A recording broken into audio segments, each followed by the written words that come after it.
In the beginning, Nibiru was a lush planet, teeming with life and vegetation.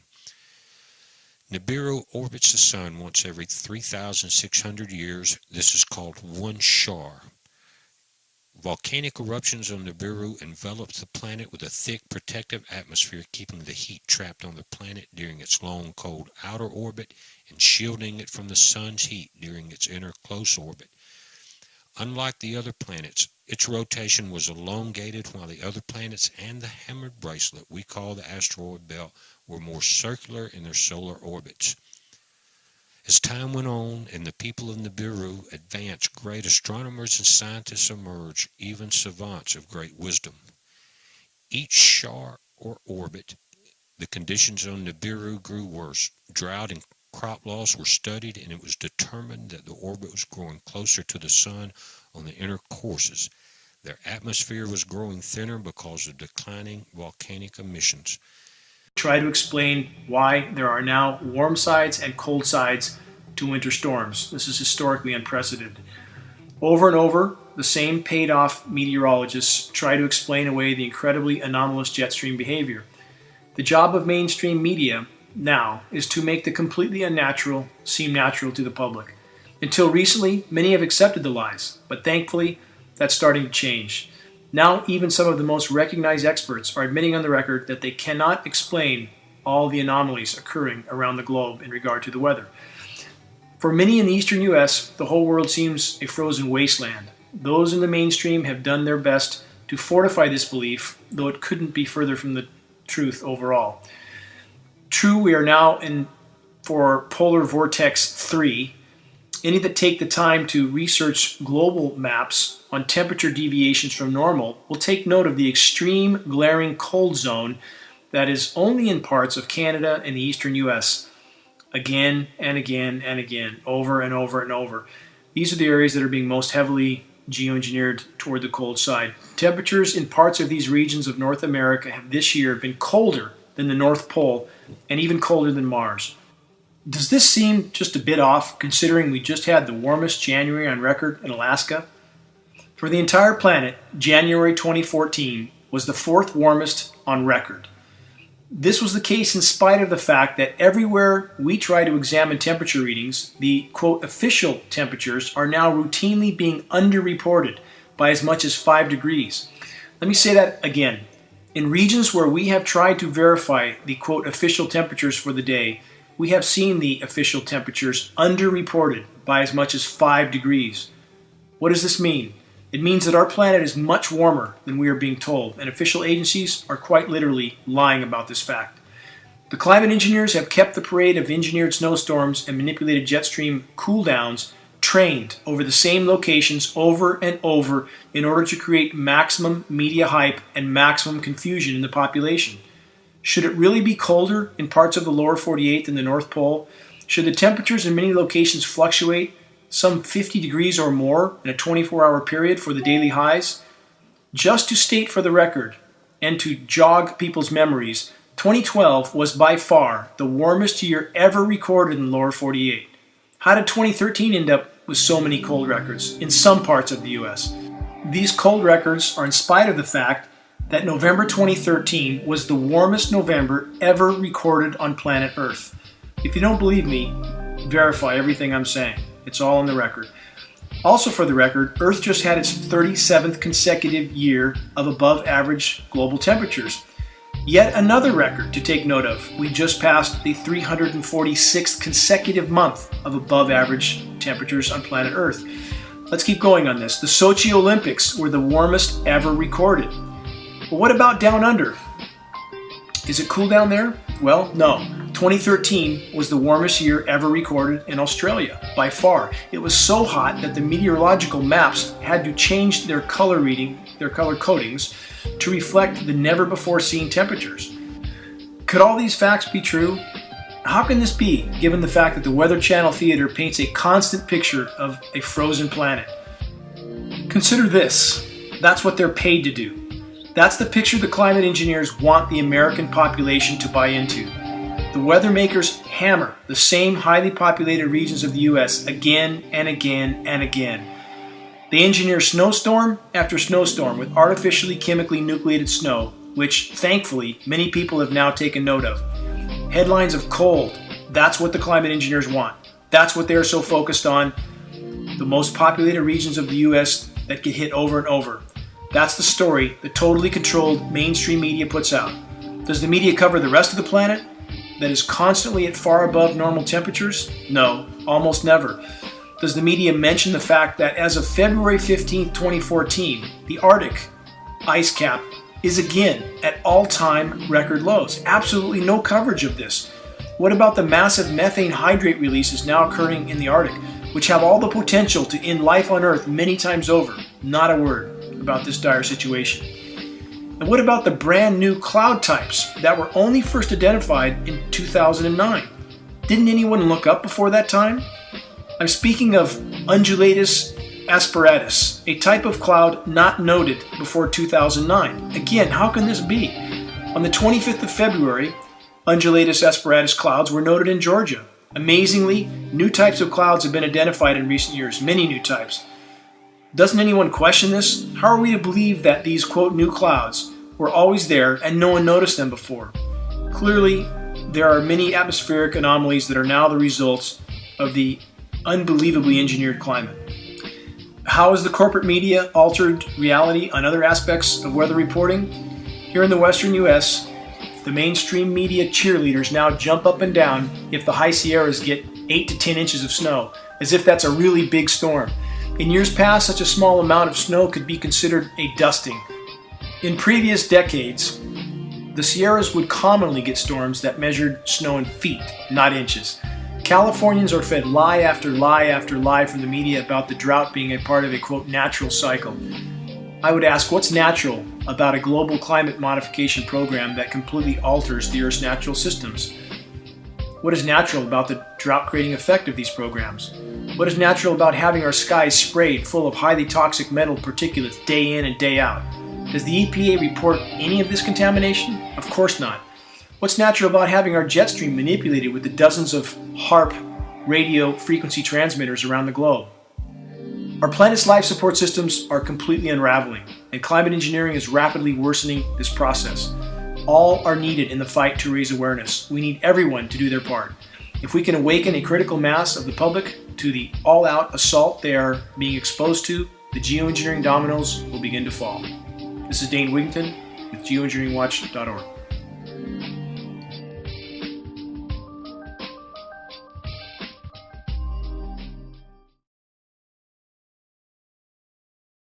Weather that we're having around the world in New York, these incredible cold spells that we have had.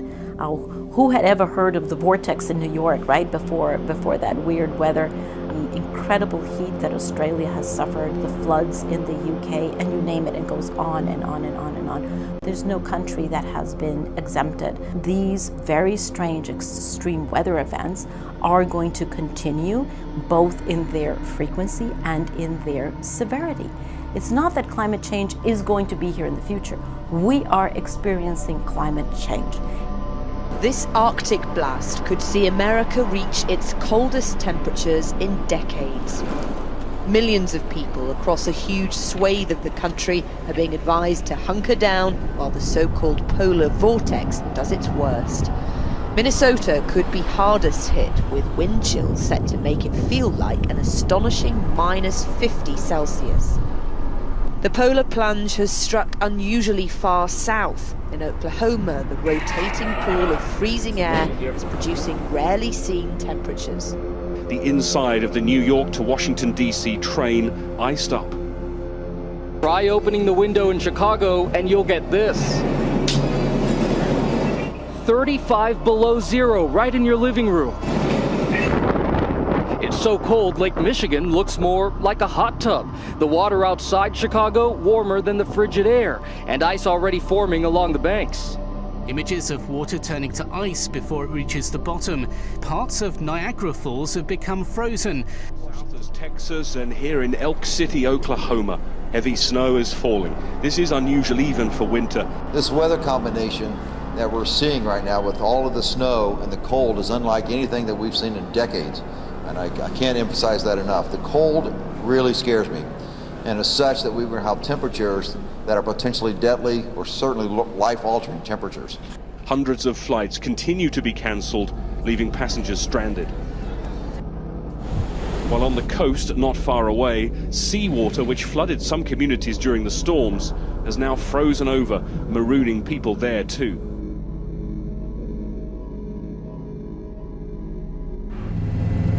Severe, pervasive and irreversible, words used in a new UN report about the likely impact of global warming. Amid extreme weather worldwide, experts say the health, economic prospects and food and water sources of billions of people are at stake. It's everything from droughts to rising sea levels. We're not in an era where climate change is some kind of a future hypothetical. We live in a world where impacts of climate change are widespread and consequential. We see impacts from the equators to the poles and from the coast to the mountains. There's no question that we live in a world that's already altered by climate change.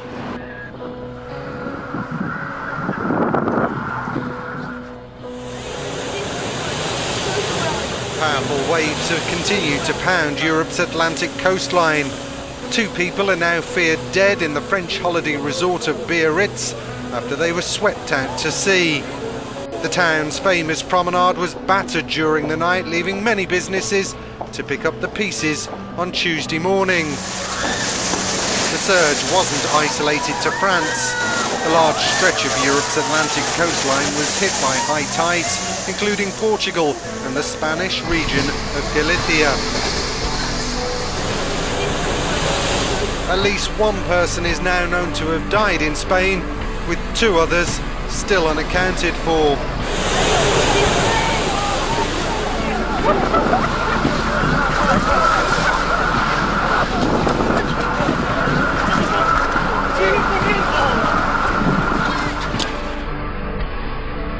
In Portugal, this amateur footage showed one man's desperate attempt to save his car, just managing to escape in the nick of time.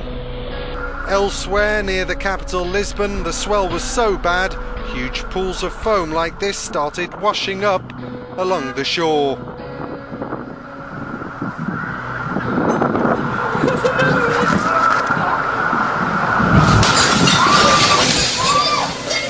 Time to go.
An earthquake of around 7 magnitude has struck China's far western region of Xinjiang. The earthquake that shook central New Zealand, including the capital, Wellington. The minute-long 6.3 magnitude rolling. Thousands of residents woke with a bang this morning after a series of earthquakes rocked the state. Many have told of their fear and confusion as the shockwaves rumbled through the suburbs. Tremors and shakes were felt right across Metro Adelaide. We have very few this close to Adelaide that are of this magnitude, so it is more unusual. South Carolina and Georgia got a bit of a shake last night. An earthquake with a preliminary magnitude of 4.1 shook homes and rattled residents' nerves. It's the second largest earthquake to ever hit the state. A 6.9 earthquake hitting off the coast of Eureka. Already 4 aftershocks. Chile has ordered an evacuation of parts of its northern coast following an earthquake with a magnitude of 7.0 jolted an area 35 kilometres north. Whoa! Oh. An earthquake. Big earthquake right now. Big earthquake.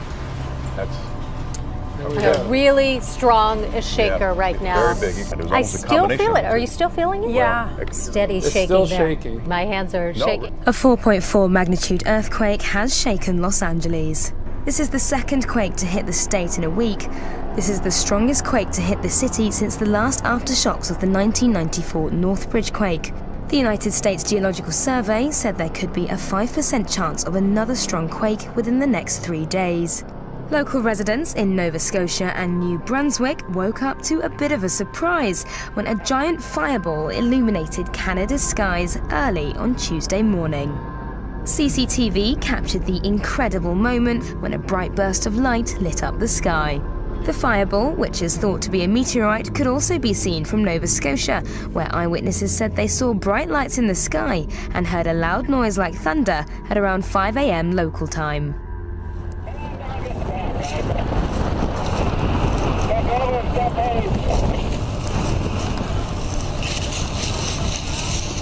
Alpha 6412, where do you want it?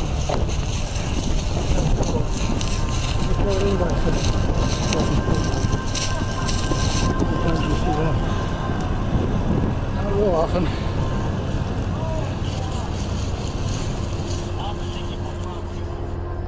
There's like a mudslide and everything's gone. The houses are gone. Are there any injuries? Yes, there's people yelling for help. A desperate call to the emergency services as a deadly tide of mud and rock crushed everything in its path. Houses were swept off their foundations, trees keeled over, and people were sucked into the sea of mud like quicksand. 24 people are confirmed dead and 170 others are still missing. It's believed a small earthquake may have triggered the tragedy. It's like a war zone up there. People finding children, people finding babies. And while the task of finding bodies is already so grim, some have had the even more unimaginable trauma of finding only partial remains. The slide hit with such force that oftentimes the rescuers are not recovering full intact victims. Massive turnout by the emergency services personnel going through their districts, checking. A lot of rolling going on down here. My family lives down here in Orange County. They said it was quite violent. It went on for quite a while, so a pretty good shaker coming through. A 5.1 magnitude earthquake shook Los Angeles, triggering a rock slide. This is actually the second noticeable earthquake that this area has had in just the past 2 weeks. And since the earthquake hit, there have been more than 100 aftershocks, including one that was 3.4 just a short time ago. The ground shook just after 9 Friday night. We might be experiencing, I should say, an earthquake here. And seismologists are particularly worried about this quake because they think this fault may be reawakening. We haven't heard from this particular fault, they don't think, in several decades. The reason they really don't want to see this fault wake up again, it runs right through downtown LA. Yeah, the second largest city in the country, Ryan. This footage shows a rare tornado that ripped through Northern California, damaging dozens of homes, while debris smashed windows and ripped holes in walls, and left residents of the city of Roseville in shock over the unusual event. 8 magnitude quake hit the northern part of Yellowstone National Park in Wyoming. It shook the ground at about 5:30 this morning, California time. It was felt in towns along the Montana-Wyoming border, including West Yellowstone. This morning, tsunami sirens blaring. Chaos as an 8.2 magnitude earthquake rocks the coast of Chile, driving almost 1 million people to evacuate their homes. Fires burning after a 6-foot tsunami followed the quake. The shockwaves were felt hundreds of miles away, shaking buildings as far away as Bolivia and Peru. People are dead and many more injured. For the past 7 days, more than 1,700 earthquakes worldwide. We do still have tsunami advisories. The earthquake even triggered microscopic seismic measurements in New York's Central Park. There have already been more than 24 aftershocks. In just the past 2 weeks, hundreds of earthquakes have been shaking Chile's far northern coast. Just about 24 hours ago, there has been another strong earthquake off northern Chile, and the emergency office there has ordered preventive evacuation of the coastline in the north of the country. There's a quake magnitude 7.4 offshore. Latest official report on climate change that says it is underway, and we are already already suffering the effects. Here in Australia, air and ocean temperatures are increasing, with waters off our east coast amongst the fastest warming in the world, and deadly algal blooms and rainfall is expected to decline across southern New South Wales and Victoria. We should have 5 seasons in Australia, adding a second spring, basically shortening autumn and winter by 2 months. The dangers of climate change are set to get much worse. Australia can expect more intense rain and drought, greater bushfire danger and worse cyclones. Warming across every state, every territory and every season in Australia. It's the superstorms bringing nations to their knees. The searing sun turning the earth into a tinderbox, leaving the ground cracked by drought, and the crashing waves of rising seas. But it seems this extreme weather isn't random. A UN report says this is climate change, and things are only going to get worse. We have reasons to believe that if the extent of climate change continues to increase, then the very social stability of human systems could be at stake. Today's report is somber reading. Rising temperatures and changing weather could mean more crops fail, so food is scarce. Wildlife will face extinction. Rising sea levels could make water undrinkable, with flooding forcing millions from their homes. And the threat of war will rise as people fight for resources. Okay, we just found this out here in the middle of the lake. What the fuck is it? So foggy. Alright, I'll touch it. Okay, touch it. Oh, did you see it? Slimy? Yeah. You need a stick or something. So, what the fuck is it? Touch it. Gross. Gross. Oh, weird. What if it's like a disease? What if it's some of those clams you were talking about, trying to find some shells? Might be. You don't just see shit like this, man. Let's get a close-up on it. It melted the ice. I know, dude. That's what's weird about it. Maybe it was aliens, dude. It is alien eggs.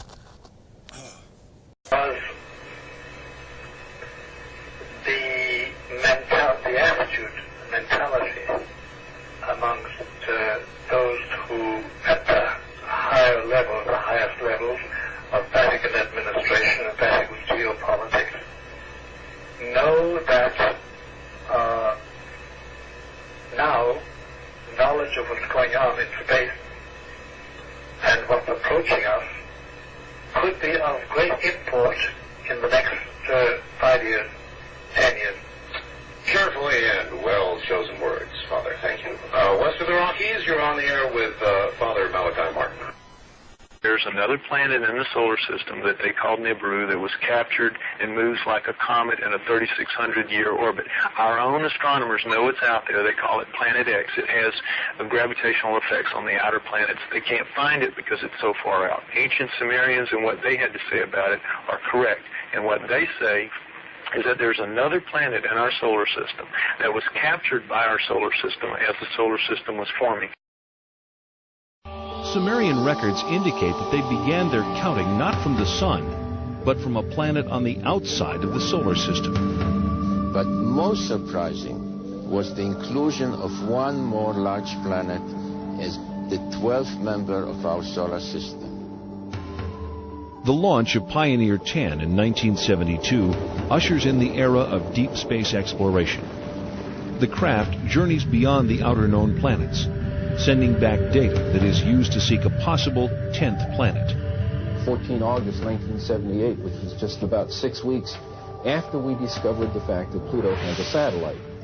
Once you have a satellite for a planet, you can determine how heavy it is. It turns out Pluto is very much smaller and lighter weight than we had thought, which meant that Pluto has no influence, no appreciable influence on the motions of the planets Uranus and Neptune.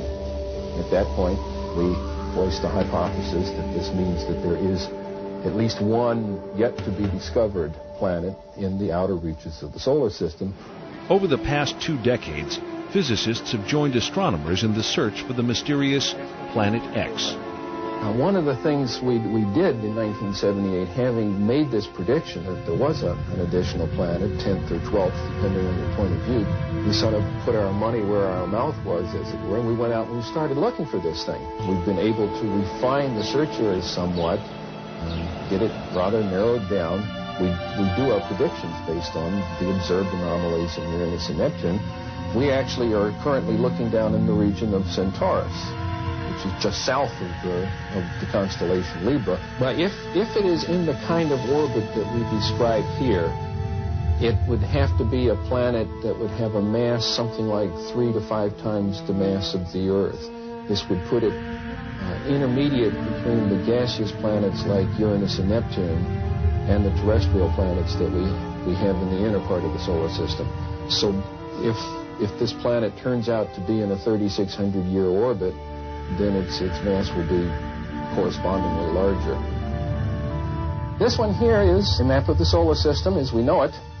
The inner planets, this is the orbit of planet Pluto. And this here is the orbit that I have proposed for the 10th planet. And here's where we think it is right about now in its orbit. If Planet X exists, we are not alone.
are elected and you learned that the government knew aliens had visited Earth and the public didn't know, would you want the public, would you sure the public found out?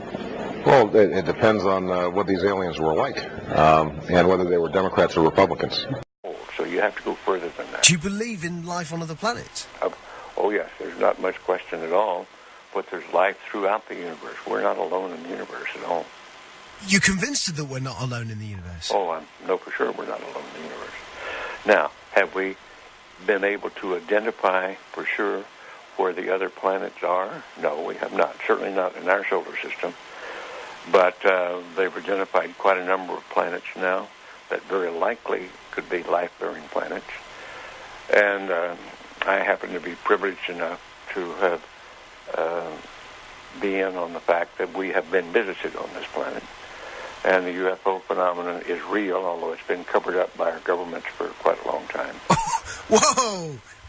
Hang on a minute. Well, this is big. Whoa! All of this is quite a shock to me. Well, I'm sorry you haven't been reading the papers recently. It's starting to open up quite a bit. So you're telling me?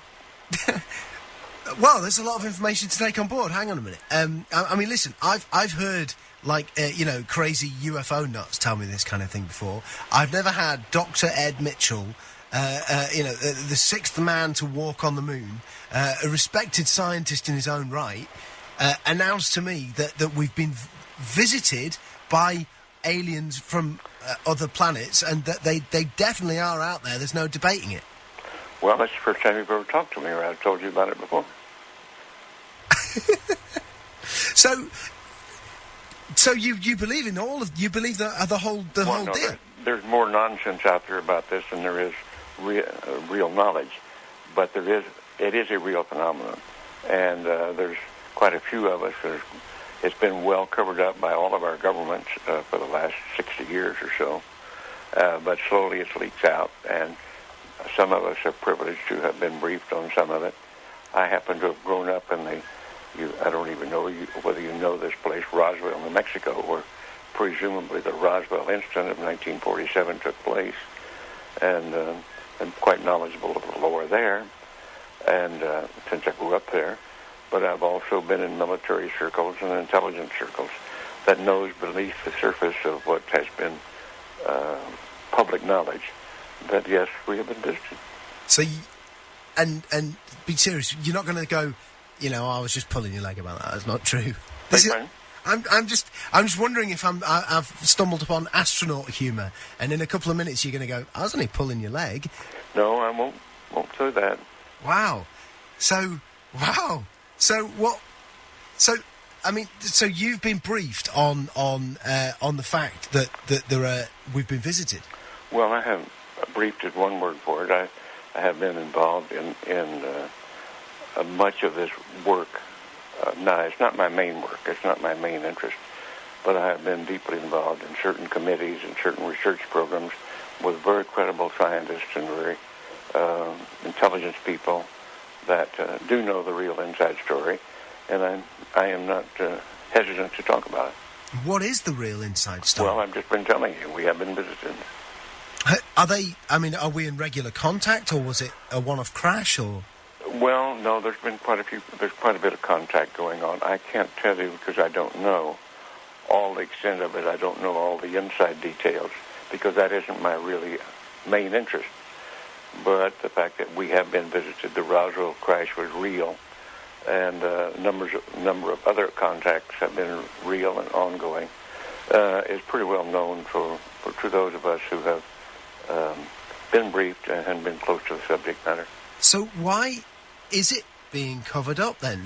Why is it that it's not mainstream? Well, the reason for that goes back to the main instance really started taking place after World War II, when in the United States, at least, I can't speak for the European governments or the South American governments, all of whom have recently started opening their files.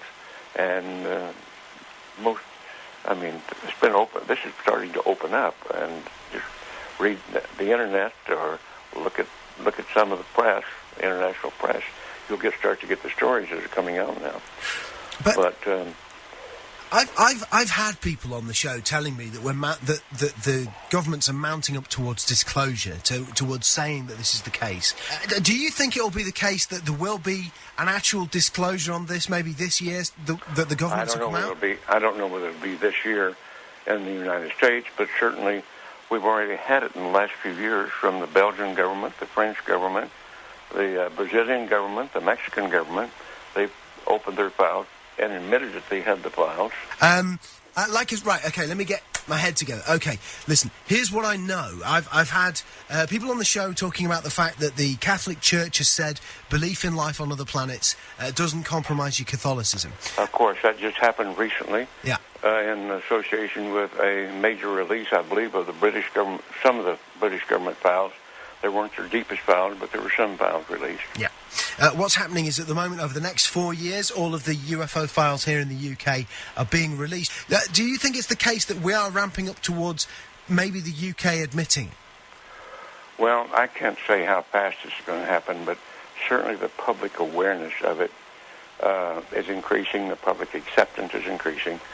The amount of misinformation and covert and attempts to cover up seem to be decreasing. It's, I think we're headed toward real disclosure, and there's some very serious organizations moving in that direction. You've had a long time to think about this. What do you think the impact will be on the world when it is finally mainstream news that there are alien beings that live outside this planet? Well, I think at this point it's probably ho-hum, so what's new? I think that certainly in the United States, there's well over 70% of the people now accept this as fact, although they do not know the all the correct story.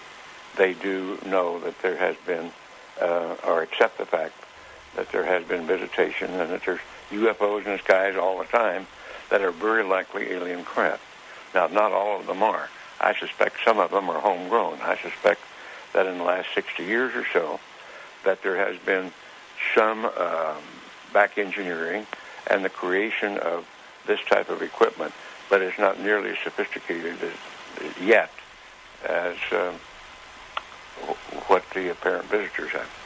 So, as part of this, as part of you knowing about this, and also going public with it, are you worried for your own safety with this kind of stuff, or are you convinced that the no, I think those days are gone.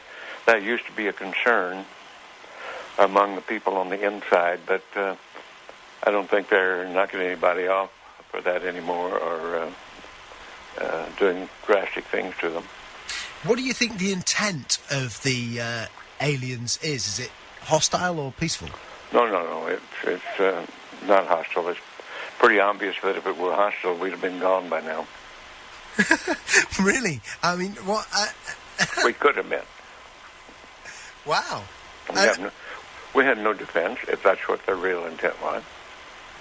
And what are we talking? What do they look like? Are we talking like, the traditional sort of? You've seen some of the pictures.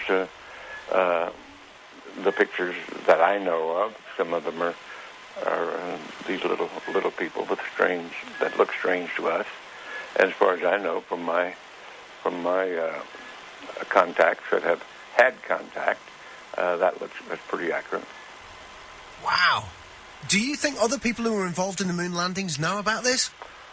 Some of them do. But again, it's like other people. If you're interested enough to dig into it and want to know about it, you can know about it. Because, man, listen, I know you're a busy guy, and I know there's other people who need to... Yeah, this phone, they're not leaving me alone with this other phone that's ringing all the time, and I'm by myself here. This has been easily one of the most significant conversations of my life. Unbelievable. I want to thank you for joining us. You bet. And Dr. Ed Mitchell, listen, you're a friend of the show, if you want to accept that friendship. Wow, what an incredible... That's what's weird about it. Maybe it was aliens, dude. It is alien eggs.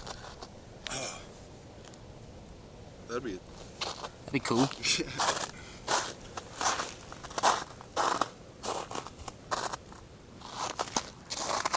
What do you think, Jordan? I don't know. I don't know what to think. I want to touch it again. It's so foggy out. Oh, weird. Ew. I wonder if it's getting even... Yeah, you can't even see out there.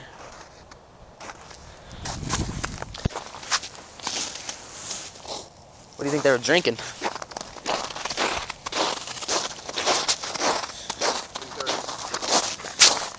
Yeah, it looks like it.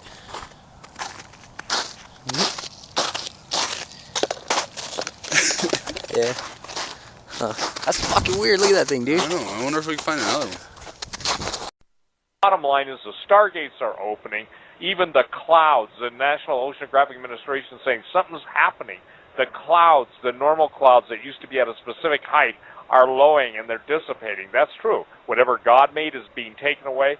the chemtrails, they're terraforming the Earth, but that's another story. How do the aliens fit in? Just do a 5-minute, 10-minute just thing, because I don't think people understand that when the Vatican made its, you're going to love the word, quantum shift to now embrace what they usually teach are demons. And by the way, I was in contact with one of the most prominent sorcerers, an elderly gentleman for the Vatican, so I know from his position what he sees taking place. But so this is a quantum change. Chris dealt with Jerusalem being a critical part of the move, but also how do the aliens fit in? And I'm not trying to take away from Petrus Romanus, but my guess is that they're kissing cousins, okay? Okay, well, I'll go there then. I just want people to know that when they read the book Petrus Romanus, it's not going to be about aliens. No, I understand that. I understand that, and I'm not trying to take away from it. When we go to the questions, we'll go specifically to that, but I think, look, we only got 15 minutes before we go to the questions, okay? And okay. I'm getting emails asking me to ask you that, because there are people that have listened to you, are now being, introduced to Chris, but have listened to me, and they're saying, okay, I'm starting to get it now. So if you just want to take 5 minutes, that's all I'm asking. All right, I'll do that. Yeah. Okay, and so let me just jump really far forward and just say this. The rabbit hole goes very deep, right? Yep. And I will do published work on this probably this year, in which I'm going to show the world interdisciplinary works from the Vatican, in which they are explaining how mankind could soon be evangelized, that's their word, during contact with spiritual aliens. I know that sounds extraordinary. If people want to email me, I'm glad to send them the actual publications from some of the highest placed astronomers inside the Vatican, in which they are talking about us soon being greeted by extraterrestrial civilizations, and how we will need to respect those intelligences who are going to have, according to these documents from the Vatican, they're going to have, let's say, a higher level of understanding of God. And the reason is because they're not fallen, according to this theology. We're fallen. They're not. They're closer to God than we are. And therefore, they're going to have a non-terrestrial intelligence that offers better understanding of the relationship between God and the whole of creation. And that, and by the way, let me just quote this document from the Vatican. This quote, this would not immediately oblige the Christian to renounce his own faith in God simply on the basis of the reception of new, unexpected information of a religious character from extraterrestrial civilizations, but such a renunciation could come soon after as the new religious content originating from outside the earth is confirmed as reasonable and credible. Once the trustworthiness of the information has been verified, let me stop for a moment in this quote and ask if anybody can explain to me how it could be verified. How would you verify an extraterrestrial message? This really kind of sets me aside. Anyway, the believer would have to reconcile such new information with the truth that he or she already knows and believes on the basis of the revelation of the one and triune God, conducting a re-reading of the gospel inclusive of the new data, end quote. So how this information is going to be confirmed as reliable is beyond me. How this more complete ET gospel is going to de-emphasize or significantly modify our understanding of salvation through Jesus Christ, this is something that's also beyond me. But you have Vatican observatory directors from Christopher Corbally, for instance, in his article, What If There Were Other Inhabited Worlds, concluding that Jesus simply might not remain the only word of salvation. That's his words. Quote, I would try to explore the alien by letting it be what it is without rushing for a classification category, not even presuming two genders, Corbally said. And then he drops this bombshell, quote, while Christ is the first and last word, the Alpha and Omega spoken to humanity, he is not necessarily the only word spoken to the universe. For the word spoken to us does not seem to exclude an equivalent word spoken to aliens. They too could have had their Logos event, whatever that event might have been. It does not have to be a repeated death and resurrection. If we allow God more imagination than some religious thinkers, i.e., by the way, let me insert here, Steve Quayle, Tom Horn, Chris Putnam, et al., some religious thinkers seem to have, for God as omnipotent is not restricted to one form of language, the human, end quote. So what we have are very high-ranking spokespersons for the Vatican who, in recent years, including 2011, and we'll see what they say in 2012, are offering language acknowledging, first of all, the likelihood of extraterrestrial intelligence, and secondly, a dramatic role that ET's introduction to human civilization is going to play in regard to altering established creeds about anthropology, philosophy, religion, redemption, but specifically a rereading of the gospel of Jesus Christ. And by the way, this could be consequential to the very near future. So is that kind of what you wanted me to say, Steve? Absolutely. And Chris, I think this is critical too, because, you know, from your perspective of writing, you know, co-authoring and doing all your investigation, I'd like you to address that too, if you wouldn't mind, in 5 minutes. You know, it won't hurt us to take an extra 5 minutes. And again, you guys, I'm not trying to assign, but we've just been on almost for 3 hours, and where'd the time go, you know? That's what they all say about Omega Man Radio. Yep. So, Steve, were you asking me about my opinion on the alien question? I'm asking you about the change in the theology of basically the Catholic hierarchy and in relationship to the alien. Basically, what they're undermining, if the basic Bible is there's no name given under heaven at which a man can be saved. So I want your take on that, because again, you know, you are a man who gets in and delves into things. And so, you know, please address that issue. Well, I'll tell you, what Tom just said is very disturbing. I mean, anybody that's talking about changing the gospel, I mean, that, you know, the Apostle Paul said in Galatians, if I or an angel from heaven preach another gospel to you, let them be accursed. So, I mean, you know, biblically, there's absolutely no way we should accept anything like what he was just talking about. You know, I think it's really kind of strange the way the Vatican has been talking about, you know, that's a subject that I follow and I'm interested in.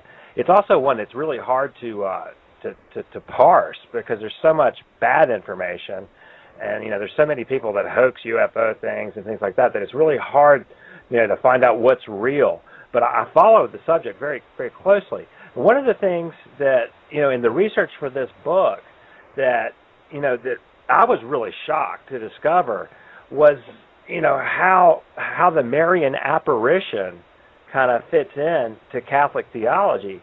And, you know, that is one way that I can see some kind of intersection perhaps with UFOs.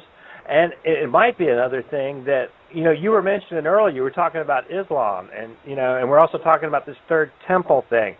Now, you know, one of the things that I think is a live possibility is, you know, we're talking about, you know, a religion of Antichrist in Jerusalem and a third temple, and somehow a one-world religion, you know, is what's predicted. Now, what could possibly unite Judaism, Catholicism, and Islam under one temple? I mean, that seems literally impossible with the way things are today. But if you had something come in from outside, like an alien presence, or something like that, that says, here we are, and preaches this peaceful new gospel that Tom was mentioning there, I could see how that might unite all the world religions under this new thing. That's a live possibility. It's going to take something that powerful.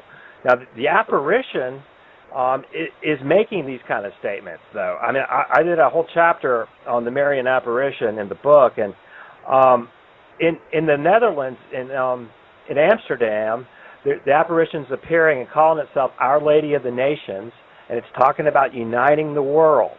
Okay, and we look at the prophecies in the book of Revelation, and we see that, Revelation 17 is talking about this one world religion all coming together. And, what could do that? It's interesting that the Muslims also venerate Mary. Okay, and, that seems to be an intersection between these two, classically opposing faiths that could actually bring them together.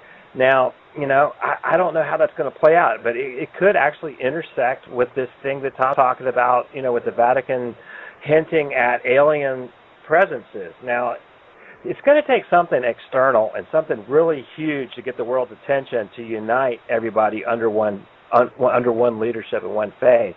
And, I think that is something that we can't exclude, because it seems like, possibly that is the strong delusion that the Apostle Paul talked about in 2 Thessalonians chapter 2.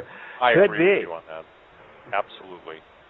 Hey, Chris, one thing you might factor in, too, I think is fascinating. Fatima, the visions of Fatima, which is obviously a city in Portugal, but what is Muhammad's daughter's name? Yeah. Right. Right. So I made this statement, you guys, and of course, obviously my fans didn't appreciate it 15 years ago, but I said I can literally see how that's going to merge together, because look, you've got the whole concept, you've got the Islamic, and boy, I wish some of these generals in our Pentagon would get their acts together, because they don't understand the theology, the ideology of Ahmadinejad, when he believes that if it's not, his exact words were, if 50 million Iranians have to be martyred to bring on the Imam Mahdi, then so be it. Well, now you've got everybody working together, so I think it's fascinating, okay? Just that I don't believe there are any coincidences. And remember, you quoted Galatians a minute ago, and what's neat, Chris, about that, that's the only time I see Paul saying something twice. He says, let him be accursed. Again I say unto you. Remember that? Yeah, he does. That double, if you will, in the mouth, 2 or 3 witnesses, let every word be established. But that doesn't happen that much in either the Old or New Testament. And when it does, I mean, it's like God saying, listen, I have esteemed my word above my name, and he's putting his hallmark on it. So I just want to throw that in, because obviously, look, there are seducing spirits. There are people that literally believe, they sit down in a seance, call up the spirit of Uncle George. It's not Uncle George. The Bible teaches give a man once die and once a judgment, but it's a familiar spirit, a spirit that is familiar with them. So now, Tom, and I think that, boy, I wish we could do another show on Stargate, you guys, because here's the thing. You, Tom, made that statement, and the gates of hell will not prevail. Until you said that to me, it wasn't time for me to embrace that, and that was at that exact moment so many years ago, and now all we see is so many attempts to open the gates. By the way, there are 72 gates. There are 72 stargates. There are 72 goetic demon gates. There are 72 ionospheric heaters like HARP. We're seeing all the 72, and for the record, there are 72 fusion centers in the United States, okay? The combination of all the intelligence gathering and law enforcement, 72. That number is throughout. So I think, Chris, the point that you're bringing up is absolutely critical for the people listening tonight. And look, every time I do a talk radio program, and bless you both for coming on, and we'll take the questions or whatever in a few minutes, but I know this. I know, what can I say to the people? And this is how I get to the bottom line, you guys. It may sound not the right way to say it, but if I could say to the people of God, and I knew that today was my last night, what would I tell them? That's what I try and bring into a conversation like this. And Tom, that's why I took you to the bottom line, okay? Sometimes as researchers, I mean, Gentlemen, excuse me 1 second, please. Folks, we're going into the 4th hour to hear it. Well, I think it's critical that if this is the last thing, we have to bring people to the lateness of the hour. I think we've lived in the indefinite prophetic long, and now we're in the it's happening now. So Tom, it's not, listen, if the guy croaks, forgive me, Ratzinger gets knocked off, murdered, assassinated, I mean, this thing can come so quick, and I think that we don't set time, but we can look at the events, and the fact that you guys wrote the book at this time, and all the headlines are basically, you were ahead of the headlines, that has to tell me that the time clock is punched, and we're on accelerated events being fulfilled right before our eyes. Hey, Bruce, let's take a break now, and then that'll be our last break before the end of the show. Okay, Joe.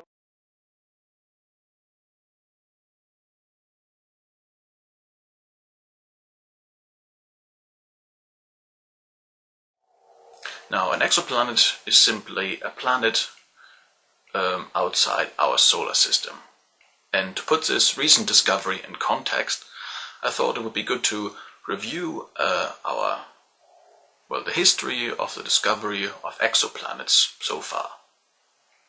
The first discovery of an exoplanet was in 1992, so really not that long ago, probably within the lifetime of most of the viewers of this video. Now, this planet was discovered around a pulsar. The first discovery of a planet around a star, much like our own, was only 3 years later, in 1995. Most of the planets discovered since then were what we call hot Jupiters. In other words, they are gas giants which circulate very close to their parent star, which of course makes them rather hot, hence hot Jupiters. Out of the other ones, mostly were also gas giants. However, in 2011, so only about 2 years before this video, we discovered the first Earth-sized planet. To think about all this, before 1992, we didn't know if there were any other planets outside our solar system. In other words, we did not know whether or not we would ever discover another world, let alone a habitable one.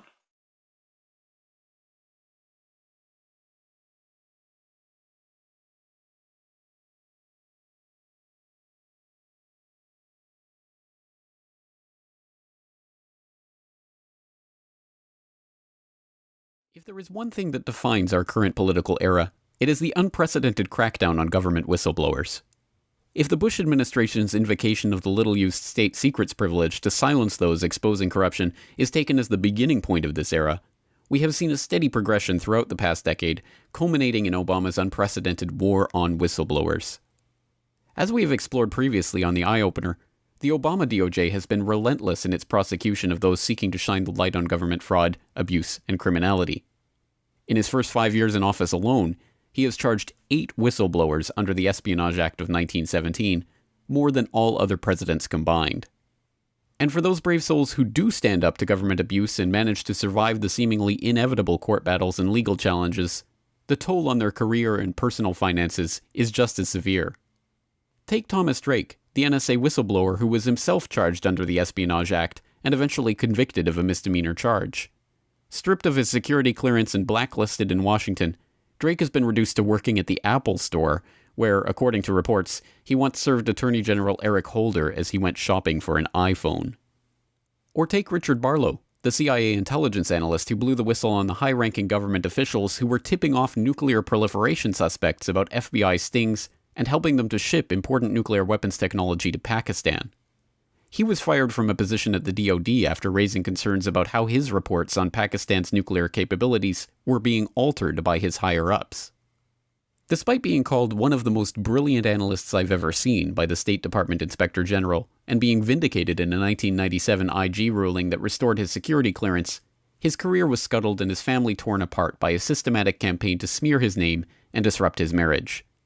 The campaign worked.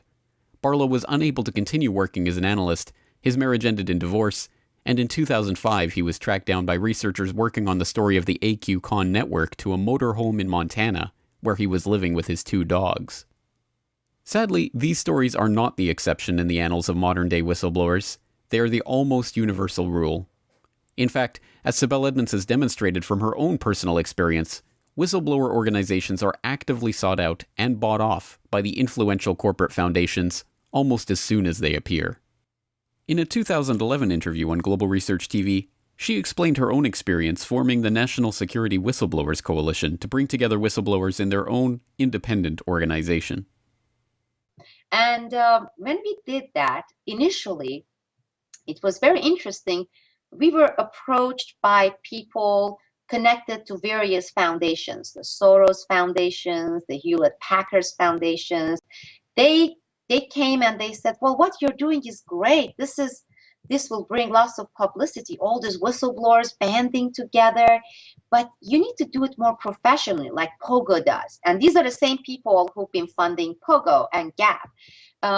You need to have a PR person in-house. Sibel, you are not a PR person. You have no idea what PR is. And I didn't really, at the time I didn't. Oh, you need to have analysts. You need to have board of directors, board of advisors. I said, well, we are each other's advisors. We have gone through the experience. And interestingly, none of these organizations have any whistleblowers in their board of directors, board of advisors. They are whistleblowers organizations without any really whistleblowers within their organizations. And then you need to do fundraising so you can have office, because if you have raised your voice this much without having these elements, imagine how much more you can do, how much more power you can have with the Congress. It all sounded good, but very quickly I realized that these money that these carrots that they were dangling before our nose, these foundations, came with a bunch of strings and attachments.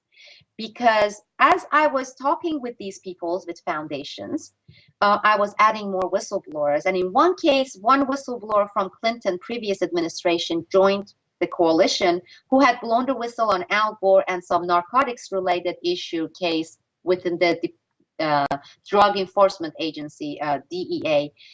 When I added this particular whistleblower, and he's still there on our list, these foundation people came and they said, why are you adding the Clinton administration whistleblower? Right now we are focused on Bush administration. This is distraction, and you should just limit to all these current wrongdoings and don't get into all the Clinton stuff. And basically this was just one example of many. Why are the heathen and sheathen so afraid of NIbiru? Could Mezmur Dawit Belisana Ge'ez? Does this give us a clear indication? Right? The word says the planet of the crossing. Right? The planet of the cross, the finding of the true cross. Well, something very interesting I noticed right here, and this is in this particular Dursan, right? Dursan. So I'm going to give it to you right here. I want to give it to you straight, people. They're afraid of NIbiru because it represents God and the throne of God. Now you see this word right here? This is nCelestial. Now the whole verse is Sikre Sehabo Lewelda Hayal nCelestial, where Bitzaho is Kalemot. Right? Now this key word right here, right? nCelestial. Now go through NIbiru, right, in Ge'ez or in Ethiopic. Check that video out. I basically talk about this. But I'm giving it to you right here from the Kedase Mariam, or Mariam's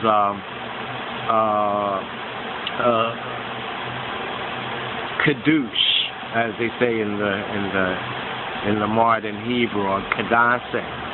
Here, this says this right here. Let me actually bring this up. Let me just put this right here and bring this up right here. Now, here this is the Amharic, so this will give us a Targum. And here we're at Meto Haya Sebat, or verse 127. It says Hayal weldin fikar kazufanu sabo iskamotim adareso. Basically, and he reached until death, being pulled down from his throne, right? Because of because of love, right? Hayal Weldon, the powerful son, or the god. Hayal breaks down to El, or Chel, in the ancient Afro-Semitic, or the root of the Hebrew. And you thought Hebrew was, it is the language of angels, right? But the Ge'ez is the language of God. So Hayal Weldin Fikar Kazufanu. That's the key word there. Zufanu. So Zufanu, right? Let's see if we can bring this up side by side right here. Right? Is this particular, so when this is worn down, it would correspond to the ka, but basically in or from, right? From NIbiru, right? From NIbiru. Fikar, because of love, God came down from his throne. And now in judgment, he is bringing his throne near. So, does the Mezmur Dawit Belisane Ge'ez give us a clear indication?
What the fuck is that? I don't know, but that's creepy. But maybe it's a nuclear bomb, dude. How do you do it?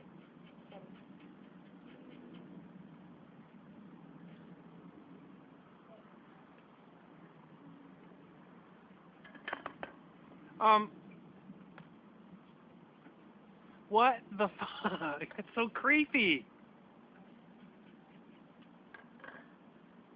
The Vatican has a very, very great deal of power. We've talked about it.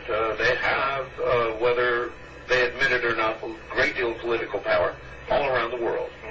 One of the things that they did fairly recently was they muscled, and I do intend to use that word, they muscled their way onto a mountain in Arizona, Mount Graham, and they built an observatory on Mount Graham in connection with an Arizona university. However, the Vatican has the larger part of the control of this observatory. In looking at deep space things, That's right. Now, why would they have done that, Father? Because the attitude, mentality amongst those who, at the higher levels, the highest levels of Vatican administration and Vatican geopolitics, know that now knowledge of what's going on in space and what's approaching us could be of great import in the next 5 years, 10 years. Carefully and well-chosen words, Father. Thank you. West of the Rockies, you're on the air with Father Malachi Martin. There's another planet in the solar system that they called NIbiru that was captured and moves like a comet in a 3,600-year orbit. Может ли небо упасть на Землю? Вопрос уже не актуальный. Прогрессивное человечество ждет более грандиозного события – падения на Землю другой планеты. Конечно, не в прямом смысле слова, но планета NIbiru подлетит к нам так близко, что последствия могут быть катастрофическими. Дело в том, что NIbiru, или как еще ее называют планета X, гораздо крупнее Земли, а значит и ее гравитационное поле гораздо сильнее. Его разрушительное влияние мы почувствуем в конце 2012 года, когда сближение будет максимальным. Как следствие, изменение наклона нашей планеты, а соответственно и полюсов. Глобальное похолодание, там где сейчас тепло, и очередной всемирный потоп. 2/3 населения нашей планеты попросту погибнет. Согласно одной из теорий, NIbiru – это планета богов. В древних текстах их еще называли анунаки, то есть сошедшие с небес. Раз в 3600 лет она якобы появляется, приближается к Солнечной системе, к Земле. Согласно некоторым расчетам, к 2011 году темную планету будет видно даже невооруженным глазом, а 21 декабря 2012 года NIbiru пролетит мимо Земли и засияет на нашем небосклоне яркой красной звездой, словно второе Солнце. Кстати, по случайному ли совпадению или нет, но именно в этот день заканчивает... Про неї знали ще стародавні шумери. Про неї знає і НАСА. Та на уроках астрономії ви не почуєте про неї ані слова. Колись вона вже була тут. Існування невідомої планети забороняють говорити вголос. NIbiru. Ліпше запам'ятати назву цього світила, бо вона наближається. У 72-му році Джозеф Брейді з Каліфорнійського університету помітив, що якась невідома планета викликає гравітаційне безладдя орбіти комети Галлея. Розрахунки астронома показали, що вона в 5 разів масивніша за Землю. Та цю інформацію швидко прикрили, пославшись на похибки дослідницького апарату. Тривалий час дослідники НАСА замовчували відомості про NIbiru. Усю інформацію про неї суворо оберігають і не піддають розголосу. Повторення всесвітнього потопу. Це станеться, якщо NIbiru пройде над одним із полюсів. Крига розтане, і спасіння тонучих – справа рук самих потопельників. Інформацію про NIbiru і досі замовчують. Жодної програми, жодного документального фільму. НАСА не публікує результатів своїх досліджень. Та зараз мовчати вже немає сенсу. І відомості про червону планету спливають на поверхню. А в травні 2012-го її побачать усі неозброєним оком. У вересні того ж року NIbiru буде схожа на друге сонце. Тільки...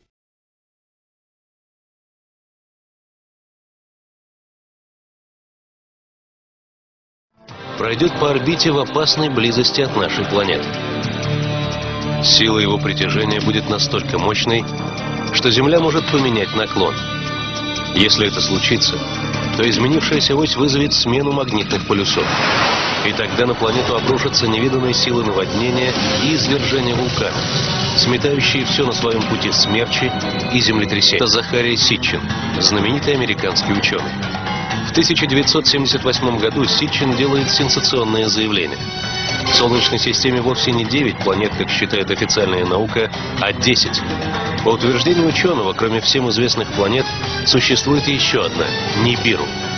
Она блуждает в космосе по невероятно вытянутой орбите и проходит через Солнечную систему раз в 3600 лет. К теории Захария Ситчина в научном сообществе отнеслись с недоверием. Астрономы не могли поверить в то, чего не видно в космическом пространстве даже в самые мощные телескопы. Однако уже в начале 80-х, после длительных математических вычислений и построения компьютерных моделей, существование планеты NIbiru было доказано. В 1982 году НАСА допустила существование большой планеты, которой впоследствии было дано название NIbiru. В 2005 году американские астрофизики заявили, что на расстоянии приблизительно в 1 световой год от Земли располагается огромное космическое тело.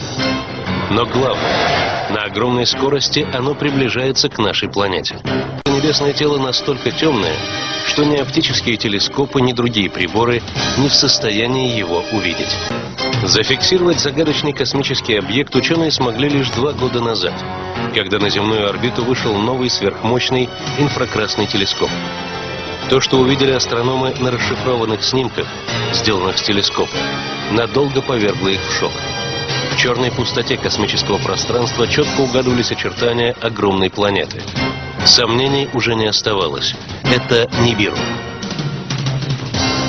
Инфракрасный спутник, который действительно засек объект достаточно больших размеров, и ему удалось этот объект не только засечь, но и как-то зафиксировать, сфотографировать. После изучения параметров и траектории движения гигантской планеты, ученые пришли к неутешительному выводу.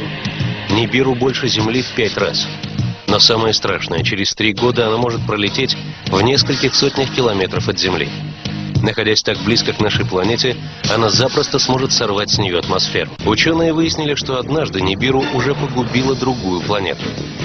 Оказалось, что 16 миллионов лет назад в нашей Солнечной системе существовала планета Фаэтон. Она располагалась между Марсом и Юпитером. Теперь на ее месте пояс астероидов. Ученые считают этот пояс не что иное, как осколки древней планеты.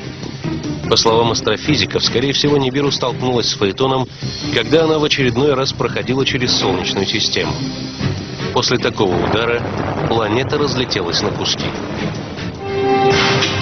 По словам ученых, правительство просто скрывает от человечества правду, чтобы не вызывать панику. Представители всех военных разведок мира эту информацию о том, что NIbiru может принести значительный ущерб, урон, разрушение и даже гибель жителей Земли, имеют. А не разглашается эта информация и не становится достоянием общественности только лишь потому, что НАСА и все эти структуры хотят спасти достойных представителей Земли, спасти всех, они...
why my heart's racing.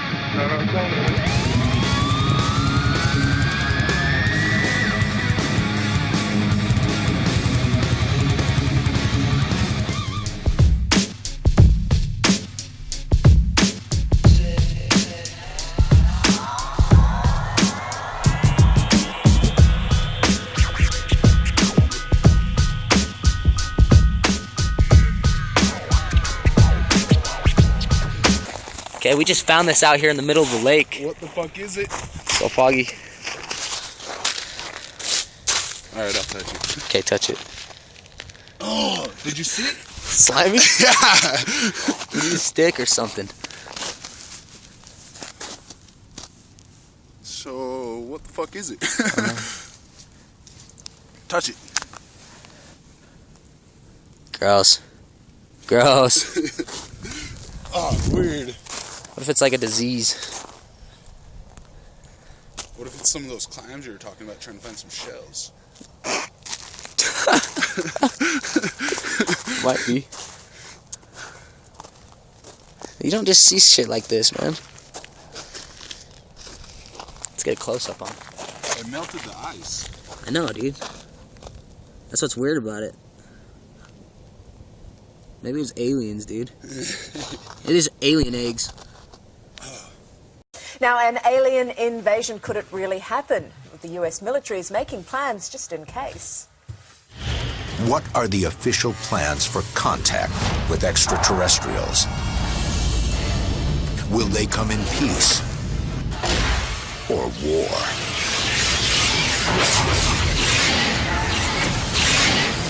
And what can humanity do in the face of alien invasion?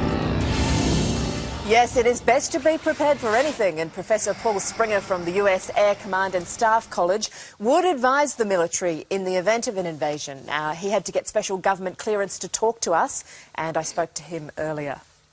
Paul, it's an incredibly difficult thing, isn't it, to plan to fight back against an enemy we would know absolutely nothing about?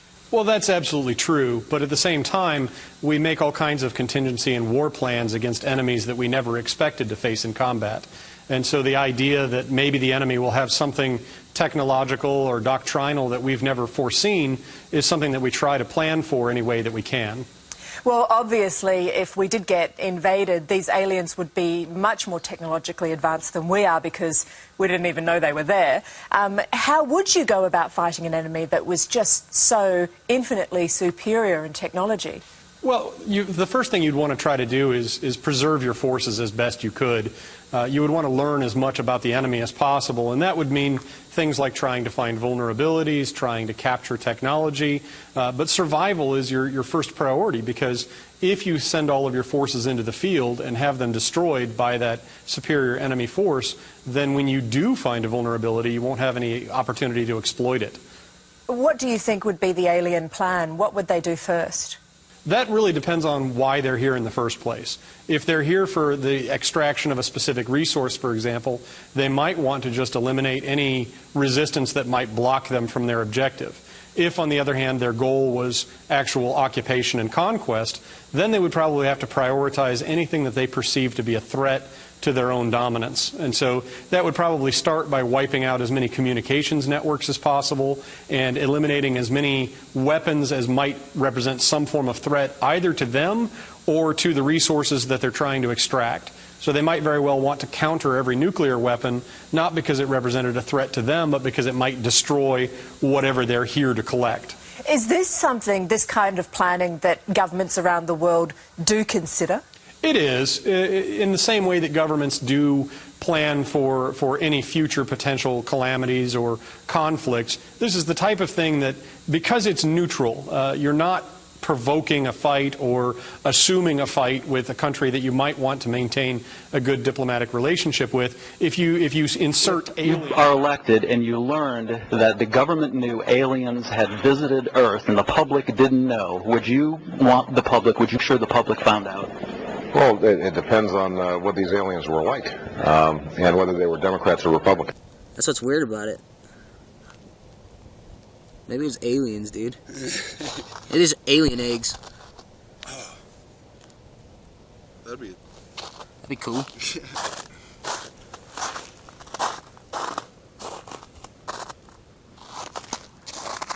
What do you think, Jordan? I don't know. I don't know what to think. I want to touch it again. It's so foggy out.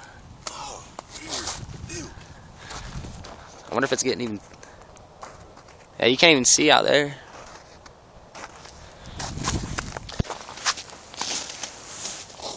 What do you think they were drinking?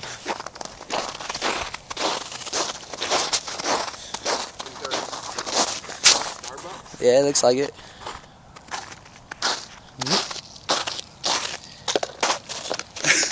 Yeah. Huh. That's fucking weird. Look at that thing, dude. I know. I wonder if we can find another one.